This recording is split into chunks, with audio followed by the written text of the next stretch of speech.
आप सभी को मेरा नमस्कार। मेरा नाम सुशीला कतिया है और आज मैं अपना यूट्यूब चैनल लॉन्च कर रही हूँ जिसका नाम है इकोनॉमिक्स बाय सुशीला मैम, जहाँ पर हम अर्थशास्त्र को बहुत सरल तरीके से समझने का प्रयास करेंगे क्योंकि सामाजिक विज्ञान में अर्थशास्त्र एक सबसे कठिन विषय माना जाता है और वर्तमान में प्रत्येक परीक्षा में किसी न किसी रूप में अर्थशास्त्र से संबंधित प्रश्न पूछे जाते हैं क्योंकि हमें करंट अफेयर, बजट, नोबेल पुरस्कार इन सभी को पढ़ना ही पड़ता है।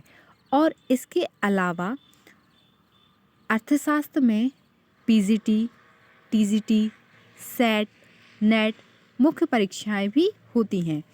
इस चैनल में हम प्रतियोगी परीक्षाओं में पूर्व में पूछे गए प्रश्नों को हल करेंगे, साथ ही अर्थशास्त्र से संबंधित करंट अफेयर को भी पढ़ेंगे। तो चलिए आज की क्लास को स्टार्ट करते हैं। और उससे भी बड़ी बात है कि जो भी स्टेट लेवल पर पीएससी होती है, जो असिस्टेंट प्रोफेसर कॉलेजेस में पढ़ाने के लिए होती है, वो परीक्षा भी पर्टिकुलर अपने अपने सब्जेक्ट में होती है। तो इकोनॉमिक्स में भी वो परीक्षा होती है। चलिए हम आज अपनी क्लास को स्टार्ट करते हैं। अर्थशास्त्र, जिसे इंग्लिश में इकोनॉमिक्स बोलते हैं, सामान्यतः अर्थशास्त्र का शाब्दिक अर्थ है धन का शास्त्र। अर्थात धन के अध्ययन को शास्त्र को हम किस नाम से जानते हैं? अर्थशास्त्र के रूप में जानते हैं। अर्थशास्त्र एक विज्ञान है जो मानवीय आवश्यकताओं, व्यक्ति को अपने जीवन यापन करने के लिए विभिन्न आवश्यकताओं की विभिन्न वस्तुओं की आवश्यकता होती है, उन वस्तुओं की वह मांग करता है। और जब किसी भी वस्तु की मांग की जाती है तो उसका उत्पादन होता है और उत्पादन की पूर्ति होती है। तो यहाँ पे उपलब्ध संसाधनों के वैकल्पिक प्रयोग के मध्य संबंध का अध्ययन कौन करता है? अर्थशास्त्र। अब बात करते हैं कि अर्थशास्त्र के जनक कौन है। तो प्रसिद्ध अर्थशास्त्री एडम स्मिथ, जो कि ब्रिटेन के रहने वाले थे, उन्होंने 1776 में अपनी एक पुस्तक प्रकाशित की जिसका नाम था an inquiry into the nature and causes of wealth of nation, जिसमें उन्होंने उसे धन का अर्थशास्त्र कहा क्योंकि उन्होंने अर्थशास्त्र में धन को सबसे ज़्यादा महत्वपूर्ण माना था। इस पुस्तक को हिंदी में कहते हैं राष्ट्रों के धन के स्वरूप या कारणों की खोज के नाम से हम पुकारते हैं। चलिए हम आगे बढ़ते हैं और जानते हैं कि विभिन्न समय के अनुसार इसे बांटा गया है, जिसे हम कालक्रम भी कह सकते हैं। तो कालक्रम के हिसाब से अर्थशास्त्र को निम्न प्रकार से बांटा गया है। पहला, प्रतिष्ठित अर्थशास्त्रियों का समय। दूसरा, नव प्रतिष्ठित अर्थशास्त्रियों का। तीसरा, किंग्सियन। और चौथा, किंग्सोत्तर या आधुनिक अर्थशास्त्रियों के समय। इससे हमें ये ज्ञात पड़ता है कि किस समय में कौन से अर्थशास्त्री ने अपने विचारों को परिभाषाओं के रूप में व्यक्त किया। चलिए, प्रतिष्ठित अर्थशास्त्री, जिन्हें परंपरावादी अर्थशास्त्री भी कहते हैं, इनका जो समय है वो 1776 से 1850 तक माना जाता है। इसमें प्रमुख अर्थशास्त्री थे एडम स्मिथ, जिन्हें फादर ऑफ इकोनॉमिक्स कहा जाता है और जिनके बारे में हमने पढ़ा था कि राष्ट्रों का धन एक पुस्तक है, वेल्थ ऑफ नेशन, जिसे इनके द्वारा प्रकाशित किया गया था रिकार्डो माल्थस जेबी से। दूसरे नंबर पर आते हैं हमारे नव प्रतिष्ठित अर्थशास्त्री। इनका समय 1850 से 1930 तक माना जाता है। इनमें प्रमुख अर्थशास्त्री आते हैं प्रोफेसर मेंजर, मार्शल, पीगू, बालरास और कूनो। इन अर्थशास्त्रियों को नव प्रतिष्ठित अर्थशास्त्री के रूप में सम्मिलित किया जाता है। तीसरे नंबर पर आते हैं हमारे किंग्सियन अर्थशास्त्री। इस विचारधारा में professor G M. Kings, professor Hansen, Harris एवं हिक्स को सम्मिलित किया जाता है। अगले आते हैं हमारे किंग्सोत्तर या आधुनिक अर्थशास्त्री। Professor Samuelson, professor Boulding, Milton और फ्रीडमैन आदि को इस परिभाषा में सम्मिलित किया जाता है। अर्थशास्त्र को मुख्यतः दो भागों में बांटा गया है। पहला व्यष्टि अर्थशास्त्र और दूसरा समष्टि अर्थशास्त्र। व्यष्टि अर्थशास्त्र अर्थशास्त्र की जिस शाखा के अंतर्गत सूक्ष्म या एक इकाई का अध्ययन किया जाता है उसे हम व्यष्टि अर्थशास्त्र के रूप में जानते हैं। चाहे वो व्यक्तिगत आय हो, कोई एक उद्योग हो, व्यक्तिगत चीज़ें हों, इन सभी को जो है वो व्यष्टि अर्थशास्त्र के अंतर्गत रखा जाता है, क्योंकि इसमें किसी एक इकाई का अध्ययन किया जाता है। व्यष्टि अर्थशास्त्र को ही हम माइक्रो इकोनॉमिक्स के नाम से भी जानते हैं, या जिसे हम सूक्ष्म अर्थशास्त्र भी कह सकते हैं। प्रोफेसर गोल्डिंग के द्वारा भी इससे संबंधित परिभाषा दी गई है और उनके द्वारा बताया गया है कि व्यक्तिगत कीमतों, मजदूरियों, आयों, व्यक्तिगत उद्योगों एवं विशिष्ट वस्तुओं का अध्ययन क्या कहलाता है? व्यष्टि अर्थशास्त्र कहलाता है। अगला आता है हमारा समष्टि अर्थशास्त्र।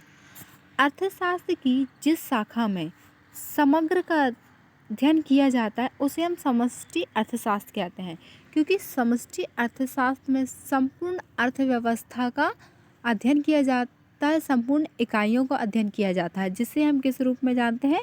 समग्र के रूप में जानते हैं। अगर हम इसे उदाहरण के रूप में देखें तो प्रत्येक राष्ट्र की राष्ट्रीय आय की गणना समष्टि अर्थशास्त्र के आधार पर की जाती है, जिसमें पूरे वर्ष का लेखा जोखा, विगत वर्ष का लेखा जोखा और पर्टिकुलर एक आधार वर्ष को रखा जाता है, जिससे हम राष्ट्रीय आय को ज्ञात करते हैं।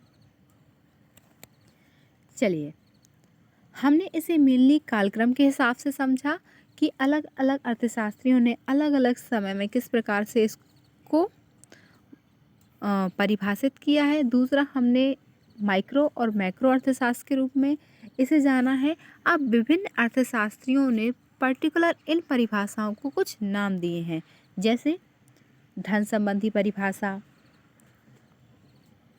दूसरा कल्याण संबंधी परिभाषा, तीसरा दुर्लभता संबंधी परिभाषा और चौथा विकास संबंधी परिभाषा। तो आइए जानते हैं कि इन परिभाषाओं में क्या कहा गया है। हमारी पहली परिभाषा है धन संबंधी परिभाषा। अभी हमने पिछली स्लाइड में पढ़ा था कि अर्थशास्त्र के जो जनक हैं वो एडम स्मिथ है। उन्होंने सन 1776 में अपनी एक पुस्तक प्रकाशित की थी, राष्ट्रों के धन के स्वरूप तथा कारणों की खोज, जिसे हम इंग्लिश में an inquiry into the nature and causes of wealth of nation. यहाँ पे ज़्यादातर वेल्थ ऑफ नेशन जो है वो मुख्य रूप से हम पढ़ते हैं, राष्ट्रों के धन या वेल्थ ऑफ नेशन। इसमें इन्होंने मनुष्य को सेकेंडरी बताया था और धन को प्राइमरी। उनका मानना था कि सांसारिक सुख सुविधाओं का भोग करने के लिए हमें धन की आवश्यकता होती है, इसलिए इन्होंने धन को मुख्य रूप से रखा हुआ था। इसी परिभाषा का समर्थन विभिन्न अर्थशास्त्रियों ने भी किया था, जिनमें सम्मिलित हैं फ्रांसीसी अर्थशास्त्री जेबीसे, अमेरिकी अर्थशास्त्री वॉकर। इन परिभाषा का समर्थन करते थे। कई बार परीक्षाओं में पूछ लिया जाता है कि जेबीसे कहाँ के अर्थशास्त्री थे, तो यहाँ पे हमारा आ जाएगा कि जेबीसे जो है वो फ्रांसीसी अर्थशास्त्री थे, या पूछा जा सकता है कि वॉकर जो है वो कहाँ के अर्थशास्त्री थे, तो वॉकर जो है वो अमेरिका के अर्थशास्त्री हो जाएंगे। तो इस प्रकार से हमें सारी चीज़ों को याद करते चलना है, क्योंकि परीक्षा का लेवल धीरे धीरे बढ़ता जा रहा है और कब किस सवाल को किस तरीके से घुमा के पूछा जाता है ये कोई नहीं जानता है। चलिए आगे बढ़ते हैं। अगली परिभाषा है हमारी कल्याण संबंधी परिभाषा। कल्याण संबंधी परिभाषा के प्रतिपादक जो है वो मार्शल हैं। मार्शल ने इसमें बताया है कि धन एक साधन है, ना कि साध्य, अर्थात धन मनुष्य के लिए है, मनुष्य धन के लिए नहीं है। इस परिभाषा में मार्शल ने जस्ट एडम स्मिथ के अपोजिट बताया है। एडम स्मिथ के द्वारा धन को प्रमुख माना गया था और मनुष्य को गौण माना गया था, लेकिन जब मार्शल की परिभाषा आई तो उन्होंने मनुष्य को प्रमुख रूप से रखा कि किसी भी कार्य को करने के लिए या एक समाज के निर्माण के लिए हमें मनुष्य की आवश्यकता होती है। तो उन्होंने मानव जाति को ही सर्वोपरि माना है, धन को उसके बाद। चलिए हम आगे बढ़ते हैं। तीसरे नंबर पे आता है हमारी दुर्लभता संबंधी परिभाषा। रॉबिन्स वह पहले अर्थशास्त्री थे जिन्होंने अर्थशास्त्र को परंपरागत दृष्टिकोण से, जो कि धन तथा कल्याण से संबंधित था, से हटकर एक नए दृष्टिकोण प्रस्तुत किया। रॉबिन्स ने अपनी पुस्तक an essay on the nature and significance of economic science में बताया कि अर्थशास्त्र वह विज्ञान है जिसमें साध्यों तथा सीमित और वैकल्पिक प्रयोग वाले साधनों से संबंधित मानव व्यवहार का अध्ययन किया जाता है। रॉबिन्स की परिभाषा के बाद अन्य अर्थशास्त्रियों ने भी इससे संबंधित मिलती जुलती परिभाषाएं दी हैं। उन अर्थशास्त्रियों में है एरिक रोल, एपी लर्नर और फ्रीडमैन। अगर पूछा जाता है कि दुर्लभता संबंधी परिभाषा में रॉबिन्स के अलावा और कौन से अर्थशास्त्री सम्मिलित थे, तो यहाँ पे उनके नाम आ जाएंगे एरिक रोल, एपी लर्नर और फ्रीडमैन। इन अर्थशास्त्रियों ने भी दुर्लभता संबंधी परिभाषा को परिभाषित किया है। अगली परिभाषा है हमारी आधुनिक या विकास संबंधी परिभाषा। रॉबिन्स ने यह परिभाषा सन 1932 में दी थी। उस समय में अर्थशास्त्र की विषय सामग्री में बहुत ज़्यादा परिवर्तन आ गया था। आधुनिक समय में अर्थशास्त्र की विषय सामग्री में आय व रोजगार के स्तर के निर्धारण तथा आर्थिक विकास के सिद्धांत की विशेष महत्व दिया गया था। इस परिभाषा को बहुत ज़्यादा मान्यता नहीं मिली थी। चलिए हम बढ़ते हैं अपनी अंतिम परिभाषा की ओर, जो कि प्रोफेसर जे.के. मेहता के द्वारा दी गई थी। उनके अनुसार अर्थशास्त्र एक विज्ञान है जो मानवीय आचरण का इच्छा रहित अवस्था में पहुंचने के लिए साधन के रूप में अध्ययन करता है। उनके अनुसार वास्तविक सुख की प्राप्ति इच्छा रहित अवस्था में पहुंचने पर ही होती है। मानव एक महत्वाकांक्षी व्यक्ति है। वो अपने किसी एक लक्ष्य की प्राप्ति करता है या एक वस्तु को प्राप्त करता है और दूसरी वस्तु को प्राप्त करने की लालसा उसकी बढ़ती जाती है। तो यहाँ पे प्रोफेसर जे.के. मेहता ने बताया कि व्यक्ति को कभी संतुष्ट नहीं किया जा सकता, इसलिए अगर वास्तविक सुख की प्राप्ति चाहिए है तो व्यक्ति को जो है वो इच्छा रहित अवस्था तक पहुंचना होगा, तभी वो वास्तविक सुख की प्राप्ति कर सकता है। अदरवाइज वो अपनी महत्वाकांक्षाओं में ही उलझा रहेगा। चलिए हमने अर्थशास्त्र से संबंधित कुछ तथ्यों को जाना। अब हम कुछ बहुविकल्पी प्रश्नों को हल करते हैं, जिसमें पहला प्रश्न है मार्शल की परिभाषा है। इसमें हमारे ऑप्शन है विश्लेषणात्मक, श्रेणी विभाजक, विश्लेषणात्मक तथा श्रेणी विभाजक दोनों, और उपरोक्त में से कोई नहीं। तो यहाँ पे हमारा सही जवाब हो जाएगा श्रेणी विभाजक। मार्शल की जो परिभाषा है वह श्रेणी विभाजक है। हमारा दूसरा प्रश्न है मार्शल द्वारा लिखित पुस्तक का नाम है। हमारे ऑप्शन है वेल्थ ऑफ नेशन, दूसरा इकोनॉमिक्स, तीसरा प्रिंसिपल ऑफ इकोनॉमिक्स, चौथा अ ट्रस्टाइज ऑन पॉलिटिकल। तो वेल्थ ऑफ नेशन जो है वो एडम स्मिथ के द्वारा लिखी गई थी। तो यहाँ पे हमारा सही जवाब हो जाएगा प्रिंसिपल ऑफ इकोनॉमिक्स, जिसे हिंदी में अर्थशास्त्र के सिद्धांत कहा जाता है। इस पुस्तक के लेखक जो हैं वह मार्शल हैं। चलिए हमारा अगला प्रश्न है प्रश्न नंबर 3, अर्थशास्त्र चुनाव करने का विज्ञान है। इस परिभाषा के प्रतिपादक हैं, हमारे ऑप्शन है पहला मार्शल, दूसरा पीगू, तीसरा एडम स्मिथ और चौथा रॉबिन्स। तो यहाँ पे हमारा सही जवाब हो जाएगा रॉबिन्स। रॉबिन्स ने बताया है कि अर्थशास्त्र चुनाव करने का विज्ञान है। हमारा चौथा प्रश्न है आर्थिक समस्या तब उत्पन्न होती है जबकि, यहाँ हमारे ऑप्शन है पहला साध्य असीमित हो तथा साधन सीमित हो, दूसरा साधनों का वैकल्पिक प्रयोग संभव हो। तीसरा, साध्यों की तीव्रता में भिन्नता हो। और चौथा, उपयुक्त तीनों बातें एक साथ मौजूद ना हो। तो यहाँ पे हमारा सही जवाब हो जाएगा उपयुक्त तीनों बातें एक साथ मौजूद ना हो। चलिए आगे बढ़ते हैं। हमारा अगला प्रश्न है, आर्थिक व्यवहार के लिए चयन की समस्या आवश्यक है क्योंकि हमारे ऑप्शन है, मानवीय आवश्यकताओं के संदर्भ में साधन दुर्लभ हैं। दूसरा, चयन मनुष्य को विवेकशील बनाता है। तीसरा, व्यक्तियों को जो कुछ वे चाहते हैं चुनने में कठिनाई होती है। और चौथा, कीमतें व्यक्तियों के चुनाव पर निर्भर करती हैं। तो यहाँ पे हमारा सही जवाब हो जाएगा ऑप्शन नंबर ए। मानवीय आवश्यकताओं के संदर्भ में साधन दुर्लभ है, ये हमारे चयन की समस्या होती है। चलिए हमारा अगला प्रश्न है, आर्थिक समस्याओं के विश्लेषण हेतु प्रावैगिक दृष्टिकोण किस अर्थशास्त्री द्वारा अपनाया गया? हमारे ऑप्शन है एडम स्मिथ, दूसरा मार्शल, तीसरा पीगू और चौथा सैमुअल्सन। तो यहाँ पे हमारा सही जवाब हो जाएगा ऑप्शन नंबर डी। सैमुअल्सन ने जो है वो आर्थिक समस्याओं के विश्लेषण हेतु प्रावैगिक दृष्टिकोण को अपनाया था।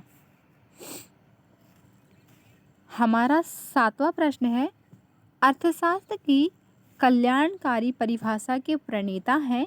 हमारे ऑप्शन है अल्फ्रेड मार्शल, दूसरे रॉबिन्स, तीसरे जेएम किंग्स और चौथे एडम स्मिथ। तो यहाँ पे एडम स्मिथ ने जो है वो धन संबंधी परिभाषा दी है, रॉबिन्स ने जो है वो दुर्लभता संबंधी परिभाषा दी है। तो यहाँ पे हमारा सही जवाब हो जाएगा अल्फ्रेड मार्शल, जिन्होंने बताया था कि मनुष्य सर्वोपरि है, धन उसके बाद आता है। हमारे 8वें नंबर का सवाल है, अर्थशास्त्र की प्रथम पुस्तक राष्ट्रों की संपत्ति का प्रकाशन हुआ? हमारे ऑप्शन है 1662, 1776, 1882 और 1919। तो यहाँ पे हमारा सही जवाब हो जाएगा 1776। 1776 में एडम स्मिथ के द्वारा राष्ट्रों की संपत्ति पुस्तक का प्रकाशन किया गया था, जिसे हम राष्ट्रों के धन के नाम से भी जानते हैं। हमारा 9वां प्रश्न है, अर्थशास्त्र के जनक माने जाते हैं? हमारे ऑप्शन है एडम स्मिथ, किंग्स, पीगू और रिकार्डो। तो यहाँ पे हमारा सही जवाब हो जाएगा कि फादर ऑफ इकोनॉमिक्स जो है वो एडम स्मिथ को माना जाता है। हमारा आखिरी सवाल है, निम्न में से कौन सा कथन असत्य है? हमारा पहला ऑप्शन है, एडम स्मिथ द्वारा लिखित पुस्तक का नाम राष्ट्रों की संपत्ति है। दूसरा, मूल आर्थिक समस्या चुनाव की समस्या है। तीसरा, जेके मेहता ने अर्थशास्त्र को इच्छा रहित अवस्था में पहुंचने का साधन माना है। और चौथा, अर्थशास्त्र राष्ट्रों के धन का स्वरूप तथा उसके कारणों की खोज से संबंधित विज्ञान है। तो यहाँ पे हमारा सही जवाब हो जाएगा ऑप्शन नंबर डी, जो है वो गलत है। अब गलत क्यों है इसका हम कारण जान लेते हैं। अर्थशास्त्र राष्ट्रों के धन का स्वरूप तथा उसके कारणों की खोज पुस्तक के जो लेखक हैं वो एडम स्मिथ है, लेकिन इस पर्टिकुलर ऑप्शन के साथ में उनका नाम नहीं दिया गया है। इसी को ही शॉर्ट फॉर्म में हम राष्ट्रों की संपत्ति कहते हैं, जिसके आगे एडम स्मिथ लिखा हुआ है। तो आप यहाँ पे बिल्कुल भी कंफ्यूज मत होइएगा कि अभी हमने पढ़ा था कि अर्थशास्त्र राष्ट्रों के धन का स्वरूप तथा उसके कारणों की खोज है। ये पर्टिकुलर डेफिनेशन जो है वो एडम स्मिथ के द्वारा दी गई है, और जिसे शॉर्ट में हम राष्ट्रों की संपत्ति या राष्ट्रों के धन या फिर वेल्थ ऑफ नेशन कहते हैं। तो यहाँ पे पर्टिकुलर पुस्तक का नाम और लेखक का नाम एक साथ दिया गया है, ठीक। और इसमें हमसे पूछा गया है कि कौन सा असत्य है। तो यहाँ पे हमारा सही जवाब हो जाएगा ऑप्शन नंबर डी। चलिए आज की क्लास को हम यहीं समाप्त करते हैं। आपको यह क्लास कैसी लगी आप कमेंट करके ज़रूर बताइएगा, और ज़्यादा से ज़्यादा इस चैनल को लाइक, कमेंट और शेयर कीजिएगा, क्योंकि इस चैनल को मैं पहली बार आरंभ कर रही हूँ। आगे हम इसमें भी बहुत ही महत्वपूर्ण वीडियोस लेके आएंगे, जिसमें हम पूर्व में पूछी गई परीक्षाओं के बारे में चर्चा करेंगे और उन प्रश्नों को हल करेंगे। धन्यवाद।